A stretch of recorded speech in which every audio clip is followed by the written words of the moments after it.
નમસ્કાર વિદ્યાર્થી મિત્રો, ધોરણ 8 વિષય વિજ્ઞાન, પ્રકરણ 11 બળ અને દબાણ.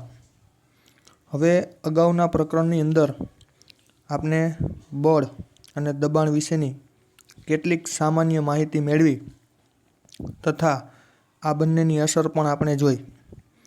આપણે અગાઉ એક વૈજ્ઞાનિક કારણ, જે સાયકલ ચલાવતી વખતે પેન્ડલ મારવાનું બંધ કરવામાં આવે તો સાયકલ ધીમી પડી જાય અથવા અટકી જાય, આનું આપણે તારણ મેળવ્યું. હવે પછીનું વૈજ્ઞાનિક કારણ છે જે પ્રશ્ન 11, કે કારણ આપો. લાકડાના પાટિયામાં ખીલીને અણીદાર છેડા સાથે ઠોકવામાં આવે છે. હવે તમે ખીલીને તો ગમે ત્યાં ખૂંચાડી હશે, બરાબર? દિવાલ હોય, લાકડું હોય, તો એમાં તમે ખીલીનો અણીદાર ભાગ છે એ લાકડા કે દિવાલના સંપર્કમાં રાખો છો અને પછી ખીલીનો ઉપરનો જે માથાનો ગોળ ભાગ છે ત્યાં તમે હથોડી વડે છે એ બળ આપો છો. તો ખીલી છે એ ઝડપથી દિવાલમાં કે લાકડામાં ખૂંચી જાય છે. તો એનું કારણ આપવાનું છે. તો ચાલો સમજીએ. પહેલું, ખીલીના અણીદાર છેડાનું ક્ષેત્રફળ માથાના ભાગના ક્ષેત્રફળ કરતાં ઘણું નાનું છે. તમે વિદ્યાર્થી મિત્રો દબાણનું સૂત્ર યાદ કરો. દબાણનું સૂત્ર શું હતું? તો કે દબાણ બરાબર પદાર્થ પર લાગતું બળ એના છેદમાં સપાટીનું ક્ષેત્રફળ. સૂત્રના આધારે થોડુંક તમે વિચારો. બળના છેદમાં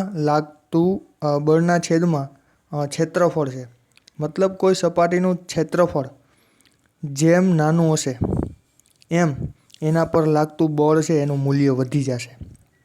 સાંભળજો, ફરીથી બોલું છું. જેમ પદાર્થની સપાટીનું ક્ષેત્રફળ નાનું હોય, કારણ કે ક્ષેત્રફળ છે એ છેદમાં છે, ભાંગાકારમાં છે, એમ તેના પર લાગતા બળનું મૂલ્ય વધી જાય છે. પરંતુ એનું ઊંધું વિચારો.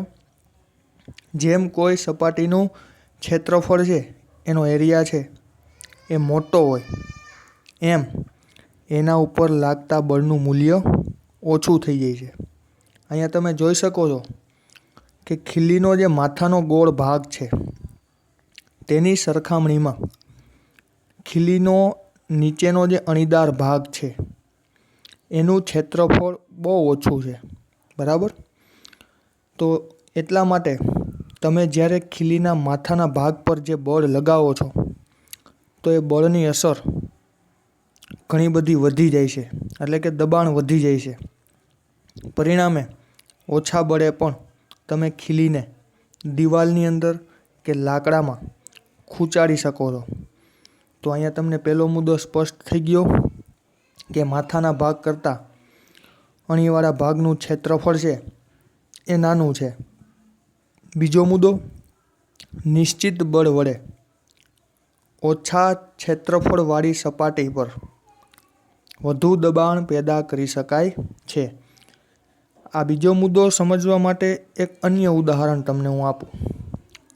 તમે ચપ્પુ વડે મમ્મીને, બહેનને શાકભાજી કાપતા જોયા છે. તમે પણ ક્યારેક આવો અનુભવ કર્યો છે.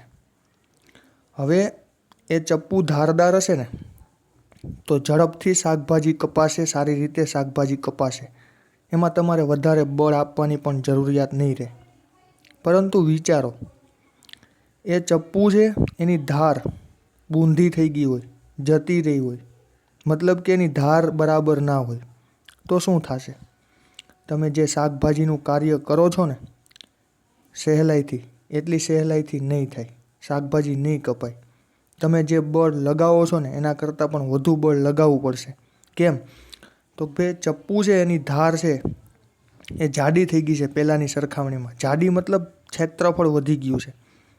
અને હમણાં સમજાયું એમ, જો કોઈ સપાટીનું ક્ષેત્રફળ વધી જાય ને તો દબાણ ઘટી જાય.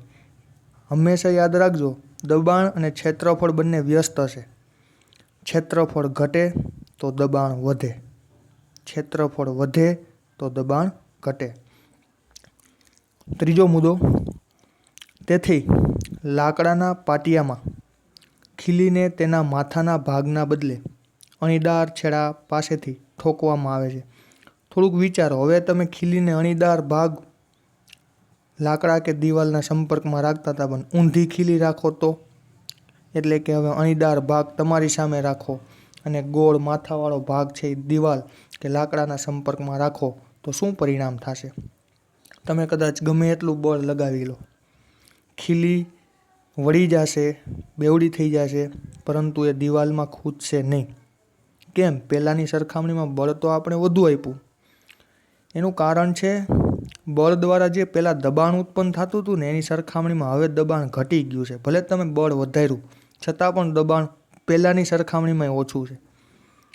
કારણ કે તમે માથાનો પહોળો ભાગ લાકડા કે દિવાલના સંપર્કમાં રાખેલો છે અને પહોળો ભાગ આવ્યો, બરાબર, એટલે કે ક્ષેત્રફળ વધી ગયું છે અણીદાર ભાગ કરતાં. એટલે ક્ષેત્રફળ વધે તો દબાણ ઘટે. છેલ્લો અને ચોથો મુદ્દો, તેથી ઓછા બળથી પણ ખીલી પર મોટું દબાણ લગાવવાથી સરળતાથી ખીલીને લાકડાના પાટિયામાં ઠોકી શકાય છે. એટલે કે જો તમારે ઓછા બળે કાર્ય કરવું હોય તો તમારે અણીદાર ભાગ છે એ લાકડા કે પાટિયાના સંપર્કમાં રાખવો જોશે. આ બધા સાદા યંત્રો છે, તમે અગાઉના ધોરણમાં ભણીને આવો છો, બરાબર. ફાચર એક સાદા યંત્રનો પ્રકાર, ફાચર છે, પૈડું છે, ગરગડી છે, આવું બધું અગાઉના ધોરણમાં કદાચ તમે ભણ્યા હશો ને તમને યાદ હશે. ફાચર એ ધારદાર રચના છે અને એ ધારદાર રચનાના લીધે વધુ બળ આપણે લગાવવું પડતું નથી. ઓછા બળે પણ વધુ દબાણ આપણે ઉત્પન્ન કરી શકીએ છીએ, બરાબર, અને આપણે આપણું કાર્ય કરી શકીએ છીએ. તો આ વાત કરી આપણે પ્રશ્ન 11ની.